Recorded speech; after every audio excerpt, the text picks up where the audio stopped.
Offer தங்கம் வாங்கினா வெள்ளி free, செய்கூலியில சேதாரம் இல்லை. இதெல்லாம் காலங்காலம் எல்லாரும் கொடுக்கறது தானே. அதுரா கோல்டு வாங்கினா ஆமா, எவ்வளவு கிராம் கோல்டு வாங்குறோமோ அதே எடைக்கு வெள்ளி ஃப்ரீ, அதுதானே. அது மட்டும் இல்லடா, 1 கிராம் கோல்டு காயின் வாங்கினாலும் 1 கிராம் சில்வர் காயின் ஃப்ரீ. ஓ.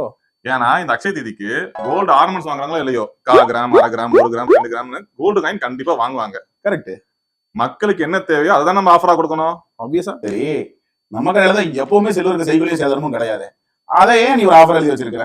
அதுரா வெள்ளிக்கு செய்கூலி சேதாரம் இல்லங்கிறது ஆஃபர் கிடையாது. சரி, வெள்ளி வாங்கினா 1 கிராம் தங்க நாணயம் ஃப்ரீ, அதுதான் ஆஃபரே. 300 கிராம் வெள்ளி வாங்கினா ஒரு 1/2 கிராம் 916 தங்க காசு இலவசம். 500 கிராம் வெள்ளி வாங்கினா ஒரு 1 கிராம் 916 தங்க காசு இலவசம். வெள்ளிக்கு செய்கூலியும் கிடையாது, சேதாரமும் கிடையாது. தங்கத்துக்கு குறைஞ்ச சேதாரம் மட்டும்தான், செய்கூலி கிடையாது. அது மட்டும் இல்லங்க, உங்க பழைய தங்க வெள்ளிய மார்க்கெட் பிரைஸை விட கிராமுக்கு 2 ரூபாய் அதிகமாவே எடுக்கிறோம். ஒரு நிமிஷம் முடியல, இந்த கோல்டு காயின் ஆஃபர் செம டிமாண்டா போயிட்டு இருக்கு. சோ உங்களுக்கு தேவையான புக் பண்ணிக்கோங்க. புக்கிங் அமௌண்ட்டா நம்ம 2000 மட்டும் கொடுத்தா போதும். நன்றி, வணக்கம்.